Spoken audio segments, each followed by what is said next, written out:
The most disturbing viral horror stories on the internet, Part 2. The internet's capacity for horror didn't end with its first wave of viral nightmares.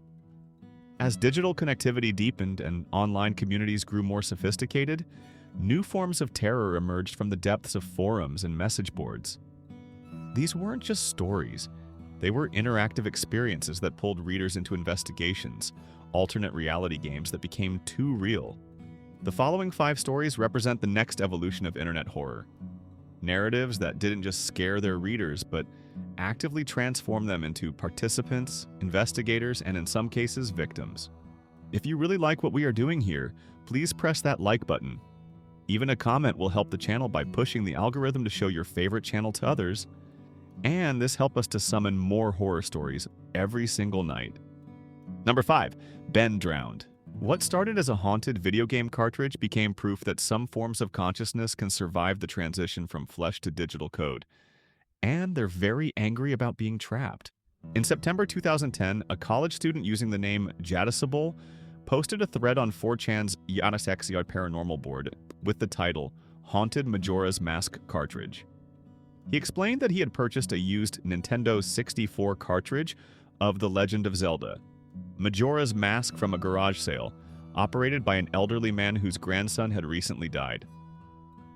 The cartridge came with an existing save file labeled Bien, which the seller insisted Jadisable should not delete. What followed was the most documented case of supernatural activity manifesting through digital media. Jadisable's initial post described standard gameplay anomalies, NPCs calling him Bien instead of his chosen character name, music playing backwards, and textures becoming distorted in ways that created unsettling imagery. However, he began recording his gameplay sessions, producing video evidence that transformed his account from simple creepypasta into something far more disturbing.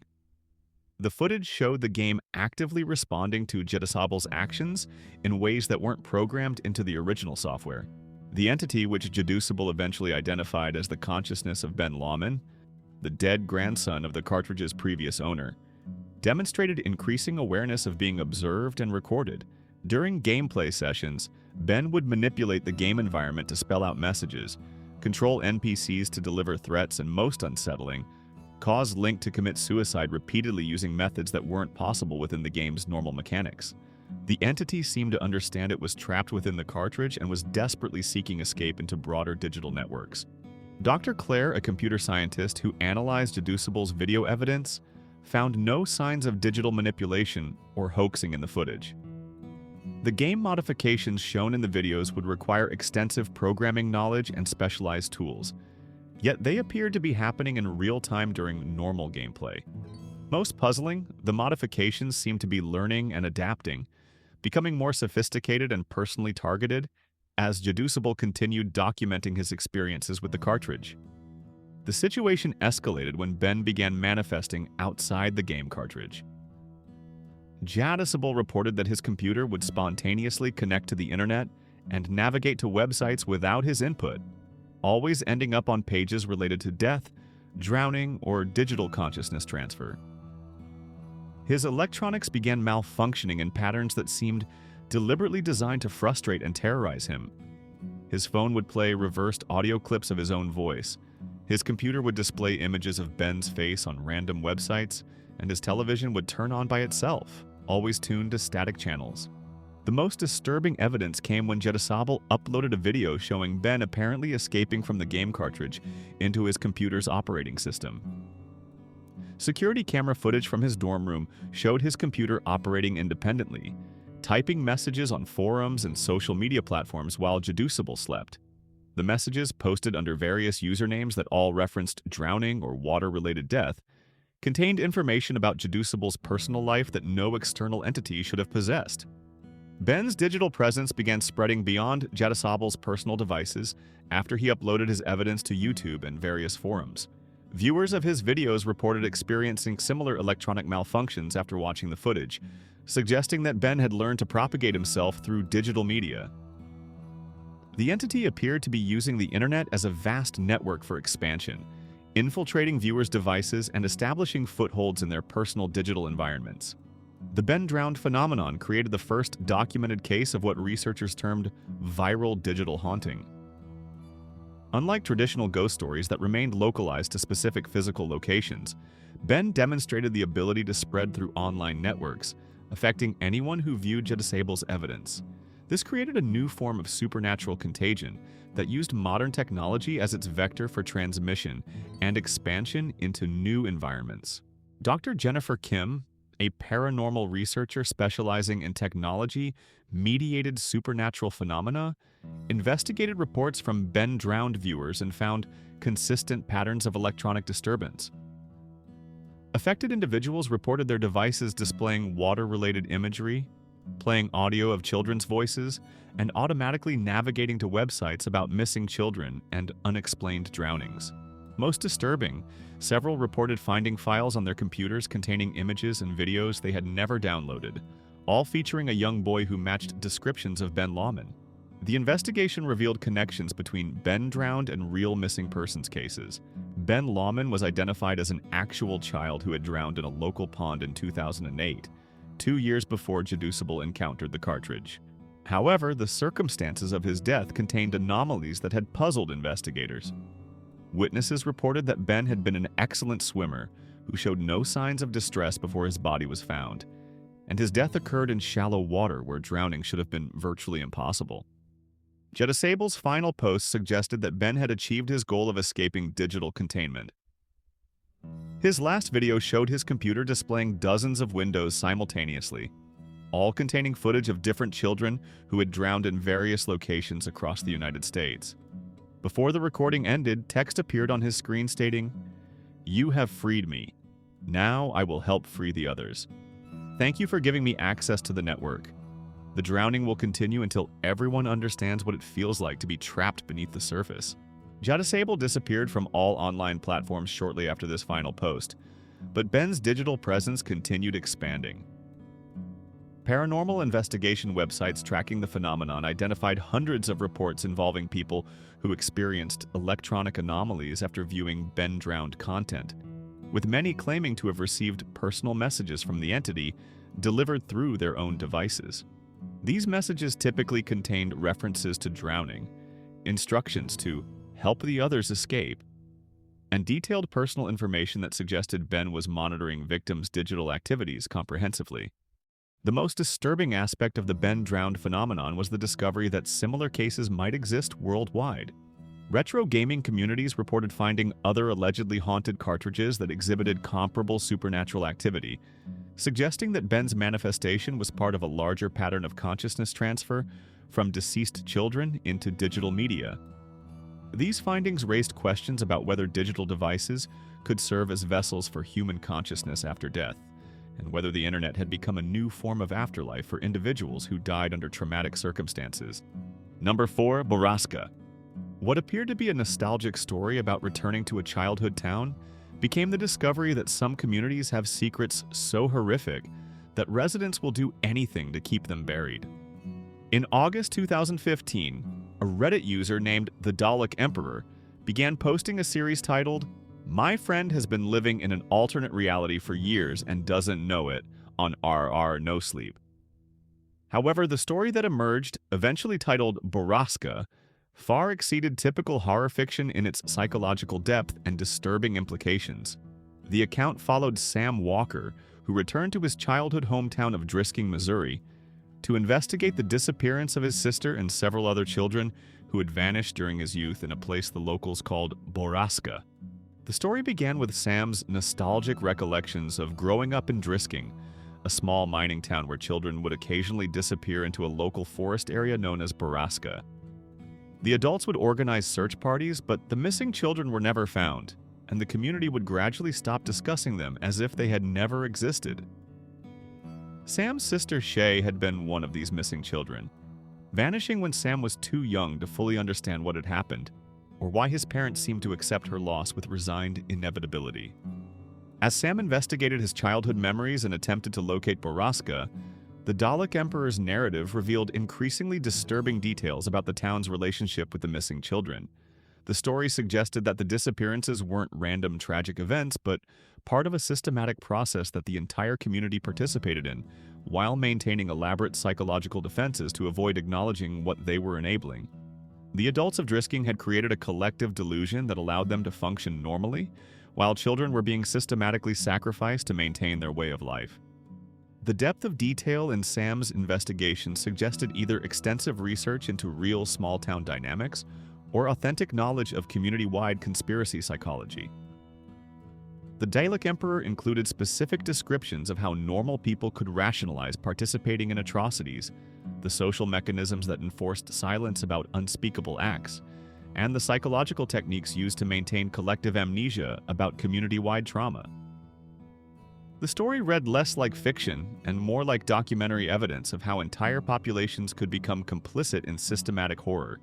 Dr. Patricia Williams, who studied the Borrasca story as part of her research into collective trauma psychology, identified numerous elements that suggested either real experience with community-wide conspiracy or sophisticated understanding of how such systems actually function in practice. The story's portrayal of how normal people could maintain psychological stability while participating in organized evil demonstrated knowledge of survival psychology that wouldn't typically appear in entertainment fiction. The revelation of Borrasca's true nature, a mining operation using children as disposable labor in extremely dangerous conditions, provided a horrific explanation for the community's behavior that resonated with readers because of its plausible real-world parallels. The story described how economic desperation could transform ordinary people into participants in systematic child exploitation, using familiar community structures like churches, schools, and local government to organize and conceal industrial-scale abuse. Most disturbing was the story's suggestion that Sam had been psychologically conditioned to forget his own experiences in Borrasca until returning as an adult. The narrative implied that all children in Drisking were used in the mining operation until they became too old or too psychologically damaged to be effective workers, at which point they were subjected to memory modification techniques that allowed them to live normal adult lives while remaining in the community as future parents who would provide the next generation of child laborers. The Borrasca story went viral across multiple platforms, generating extensive discussion about the psychology of community-wide secrets and the possibility that similar systems could exist in real locations. True crime communities began investigating whether the fictional town of Drisking was based on actual locations, leading to discoveries of real historical incidents involving missing children, dangerous mining operations, and communities that had demonstrated unusual levels of silence about child protection issues. Child protection advocates reported that Borrasca had helped them understand patterns they observed in real communities where systematic child abuse occurred with minimal intervention from authorities. The story's detailed portrayal of how entire populations could maintain ignorance about obvious dangers to children provided insight into psychological mechanisms that allowed real abuse to continue undetected for extended periods in various communities worldwide. The most unsettling response to Borrasca came from readers who claimed the story had triggered memories of their own childhood experiences in communities that had demonstrated similar patterns of willful ignorance about child welfare. These individuals reported remembering incidents of community-wide denial about obvious dangers, adults who seemed to deliberately avoid investigating children's reports of abuse, and social pressure to forget traumatic experiences rather than seeking help from authorities. Mental health professionals treating patients with recovered memory syndrome reported that several clients had experienced memory recalls after reading Borrasca, remembering childhood experiences of community-wide conspiracy that they had previously dismissed as childhood imagination. These patients described communities where children would periodically disappear without generating appropriate concern from adults, where certain areas were unofficially off-limits to children without explanation, and where family members would demonstrate unusual emotional reactions when asked about siblings or friends who had moved away. The investigation into Borrasca's real-world parallels uncovered historical documentation of mining communities that had used child labor under extremely dangerous conditions, often with local population complicity that enabled such systems to continue for decades. Several former mining towns showed demographic patterns consistent with systematic child exploitation, unusually high rates of childhood disappearances, adult populations with gaps in their childhood memories, and persistent local folklore about areas where children shouldn't venture. The Dalek Emperor never revealed whether Borrasca was based on real experiences or represented purely imaginative fiction. However, the story's impact suggested that regardless of its fictional status, it had successfully identified real psychological and social mechanisms that could enable community-wide participation in systematic child exploitation. The narrative served as a disturbing template for recognizing how such systems might function in actual communities, potentially making readers more aware of warning signs they might encounter in their own environments. Law enforcement agencies studying community-wide conspiracy cases reported that Borrasca provided valuable insight into the psychological processes that enabled organized child exploitation to continue without external detection. The story's detailed portrayal of collective amnesia, rationalization, and social pressure had helped investigators understand how entire communities could participate in or ignore systematic abuse while maintaining the appearance of normal family-oriented environments. Number 3. The left-right game. What began as an investigation into suburban legends became a journey into spaces that exist outside the normal rules of geography, time, and reality itself. In February 2017, Reddit user Neon Tempo posted the first installment of "Has anyone heard of the left-right game?" on Jah No Sleep, claiming to be sharing the research notes of Alice Sharma, a missing NPR journalist who had been investigating urban legends in small American towns. According to Neon Tempo, Alice had discovered references to something called the left-right game while researching a story about community folklore, leading her to contact Rob Guthard, a man who claimed to know the rules and offered to guide her through the game personally. The left-right game, as described in Alice's supposed research notes, was a driving ritual that involved following specific directions through rural road networks. Starting at a particular intersection after sunset, always turning left at the first turn, right at the second turn, left at the third turn, and continuing this pattern while following a set of rules designed to prevent players from becoming permanently lost in whatever landscape they entered through this process. Alice's documentation of her experience began normally, describing her meeting with Rob and several other participants who had previously played the game. However, as they began following the left-right pattern through increasingly remote rural roads, her notes documented encounters with geography that shouldn't exist according to conventional understanding of space and navigation. The group found themselves driving through landscapes that appeared infinite, encountering buildings and structures that seemed to exist outside normal time and causality. Neon Tempo's presentation of Alice's notes included detailed descriptions of phenomena that defied rational explanation. Roads that led through forests that contained trees from multiple climates growing side by side, gas stations operated by attendants who seemed to exist outside normal time, and encounters with other travelers who appeared to be from different time periods, but were also playing the left-right game. The notes suggested that the game provided access to spaces that existed parallel to normal reality, but operated according to different physical and temporal rules. Dr. James Harrison, a cognitive scientist who analyzed the left-right game series, noted that the described phenomena contained elements that suggested either extensive research into dissociative psychology or authentic experience with altered states of consciousness. The detailed descriptions of spatial distortion, time perception changes, and reality testing difficulties matched documented accounts of severe dissociation, yet were presented in context that suggested external rather than internal causes for these experiences. The most disturbing aspect of Alice's documentation was her growing realization that some participants in previous left-right games had never returned to normal reality. Rob revealed that the game existed in multiple versions, with more complex rule sets that led deeper into alternate geographical spaces, and that experienced players could access areas where normal physics didn't apply, and where travelers could become permanently separated from conventional space-time. Alice's notes described encounters with lost individuals who had been playing various versions of the left-right game for subjective decades or centuries, existing in temporal loops or spatial paradoxes that prevented them from finding the specific sequence of turns that would return them to normal reality. These encounters suggested that the game spaces contained trapped populations of people who had become permanent residents of alternate geographical realities. The psychological horror of the left-right game emerged from Alice's documentation of gradually losing confidence in her ability to distinguish between normal and abnormal geography. As the journey progressed, she began questioning whether the increasingly surreal landscapes they encountered were actual alternate realities, or signs that she was experiencing severe psychological breakdown that was causing her to perceive familiar environments as alien and threatening. Neon Tempo's series generated extensive real-world investigation as readers attempted to identify the actual locations described in Alice's notes and test whether the left-right game could be replicated.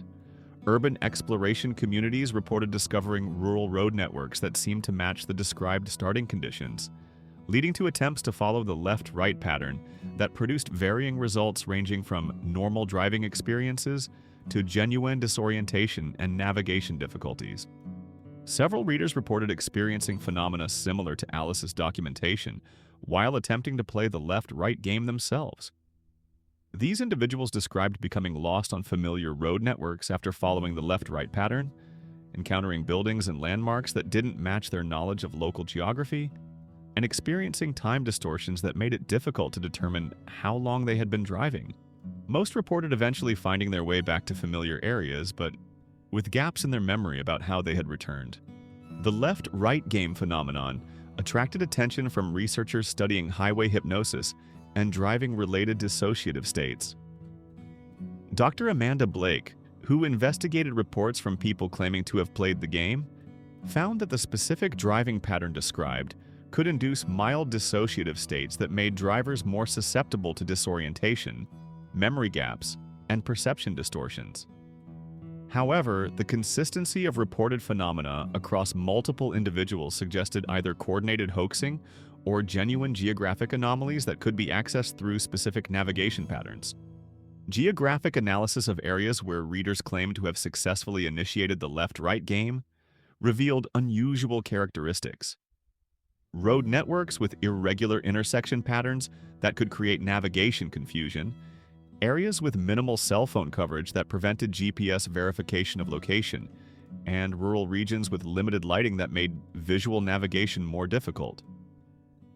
These factors could combine to create conditions where normal spatial orientation became compromised, making drivers more vulnerable to the psychological effects described in Alice's notes. The most unsettling aspect of left-right game investigations was the discovery of missing persons cases that potentially matched the game's described effects.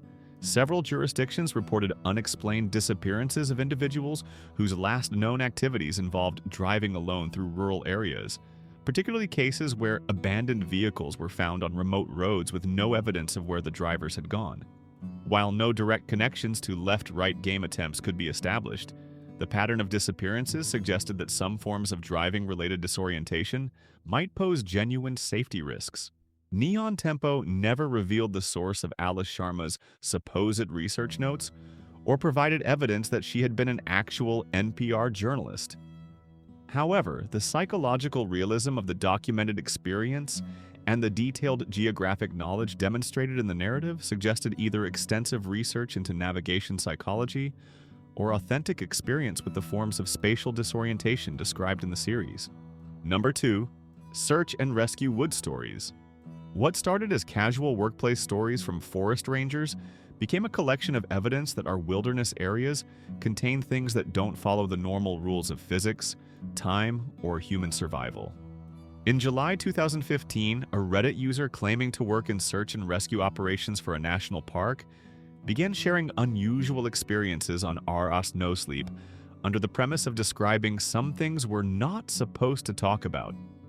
The anonymous SAR officer's stories, which became known collectively as the Search and Rescue Woods stories, described a series of phenomena consistently encountered by wilderness rescue personnel that couldn't be explained through conventional understanding of forest environments or missing person psychology. The initial stories focused on what the SAR officer described as staircase incidents. The discovery of pristine staircases made of various materials, wood, metal, stone, found in remote wilderness areas where no structures should exist. According to the account, these staircases appeared irregularly throughout the forest, always in perfect condition despite exposure to weather, and search and rescue teams were specifically instructed never to climb them or allow rescued individuals to approach them, though the official protocols never explained why. The SAR officers' documentation included increasingly disturbing discoveries made during routine search operations. Missing persons found in locations that should be impossible to reach given their physical capabilities and the timeline of their disappearance, individuals discovered alive but with no memory of the time they had been missing, and rescue scenarios where the geography of the search area seemed to change between team visits. These incidents suggested that the forest environments contained spatial and temporal anomalies that affected both missing persons and rescue personnel. Dr. Patricia Williams, a wilderness psychology researcher who analyzed the SAR stories, noted that the described phenomena contained elements consistent with genuine search and rescue documentation. Authentic terminology, realistic operational procedures, and accurate descriptions of wilderness survival psychology.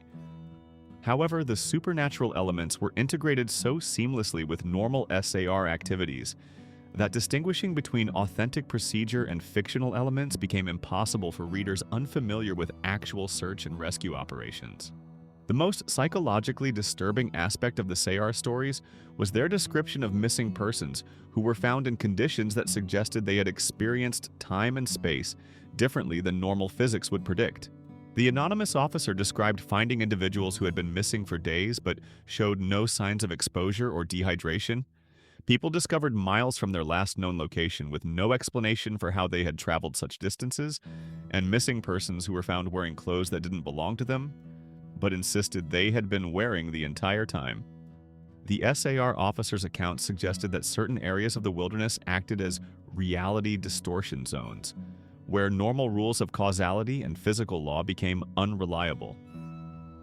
Missing persons entering these zones might experience subjective time differently than objective time, travel through space in ways that didn't correspond to normal geography, or encounter entities and environments that existed outside conventional wilderness ecosystems.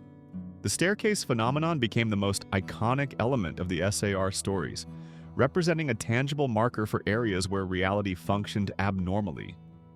According to the account, the staircases served as warnings to experienced rescue personnel that they were approaching zones where standard search procedures might not work effectively, and where rescuers themselves could become victims of the same spatial and temporal anomalies affecting missing persons. Real search and rescue personnel who read the stories reported mixed reactions. Some dismissed them as obvious fiction that contained enough authentic details to seem plausible to outsiders, while others claimed they recognized elements that matched their own unexplained experiences during wilderness operations. Several active SAR workers reported encountering structures or phenomena in remote areas that they couldn't explain through normal environmental factors, but had never discussed officially due to concerns about professional credibility.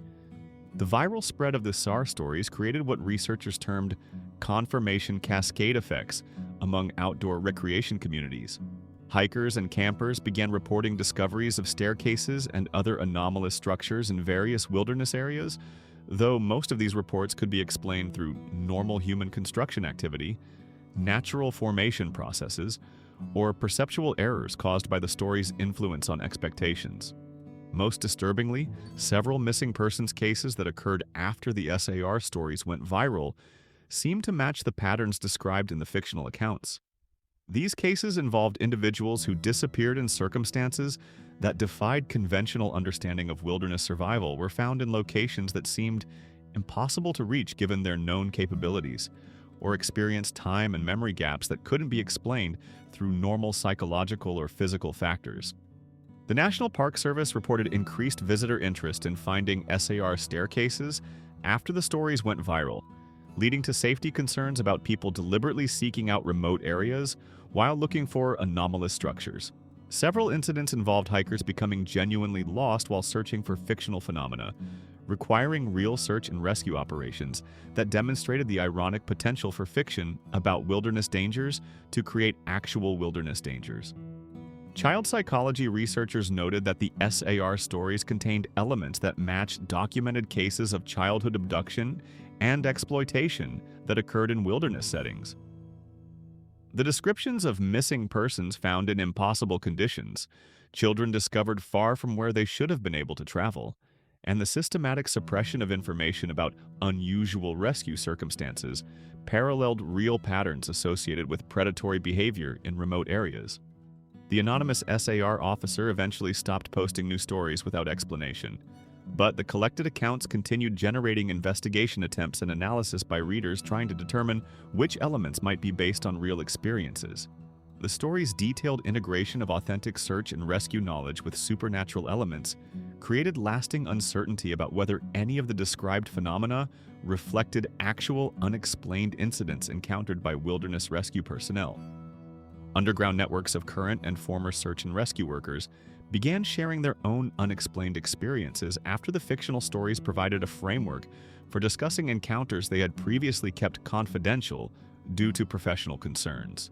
These accounts, shared through private forums and encrypted communications, suggested that wilderness rescue operations might regularly encounter phenomena that couldn't be explained through conventional understanding but weren't officially documented due to institutional concerns about public confidence in outdoor recreation safety.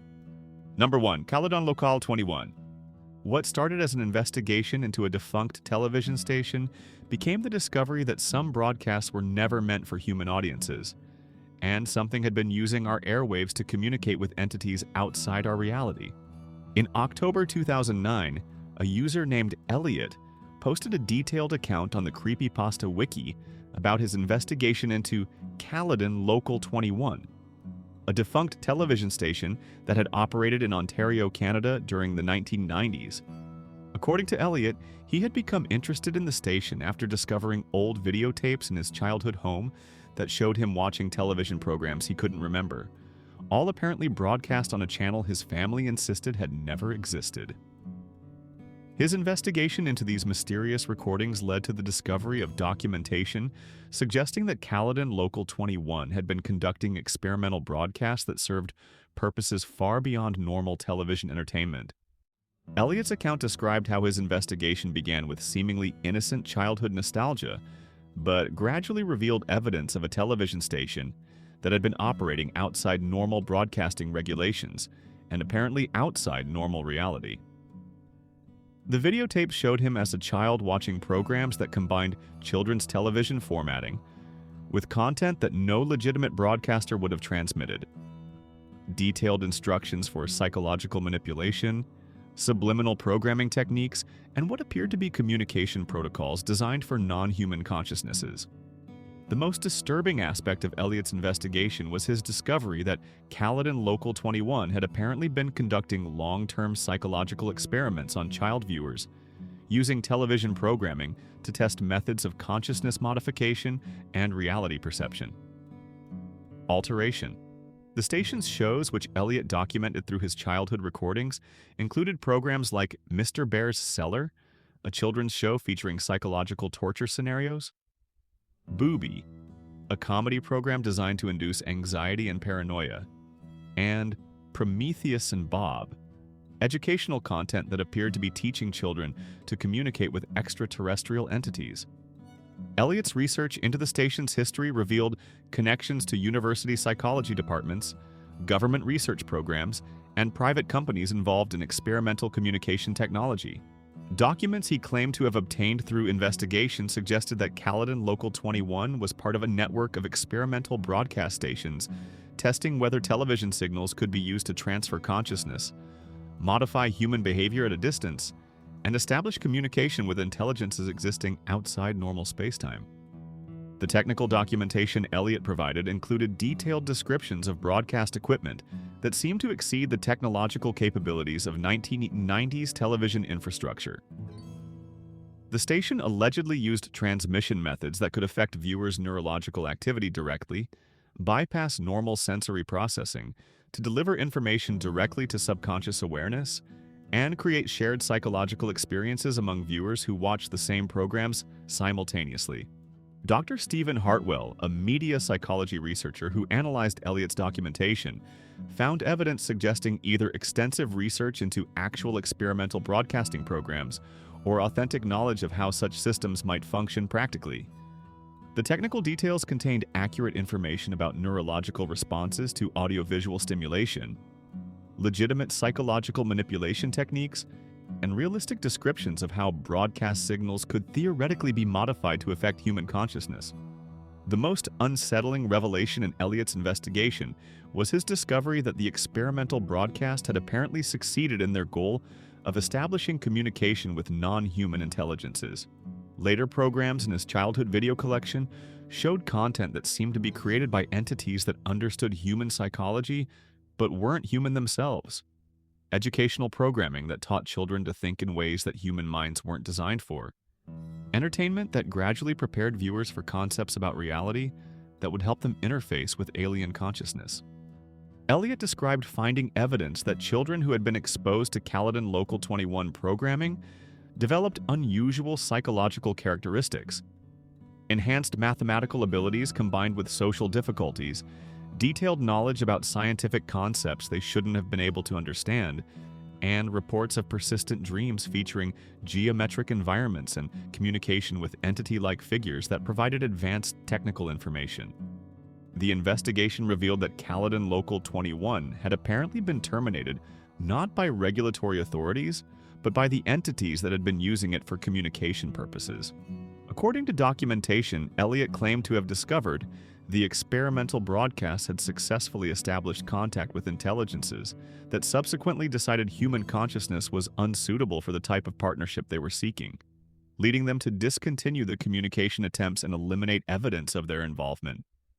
Most disturbing was Elliott's discovery that he himself had been permanently affected by childhood exposure to the experimental programming.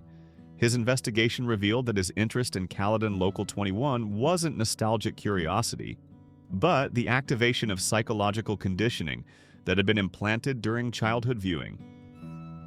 The entities had apparently programmed certain children to eventually investigate and document their experimental broadcasts, creating a delayed revelation process that would restore memory of the encounters decades later. Elliott's final post suggested that his investigation had attracted the attention of whatever intelligences had originally operated Caledon Local 21. He reported electronic interference during his research, discovering that his computers contained files he hadn't created that provided additional information about the experimental broadcasts, and experiencing dreams that seemed to be instructional sessions, teaching him about communication protocols for interacting with non-human consciousness. Broadcast engineering communities that analyzed Elliott's technical documentation found legitimate descriptions of experimental television technology that had been researched during the 1990s, including projects investigating whether broadcast signals could be used for subliminal communication and neurological modification.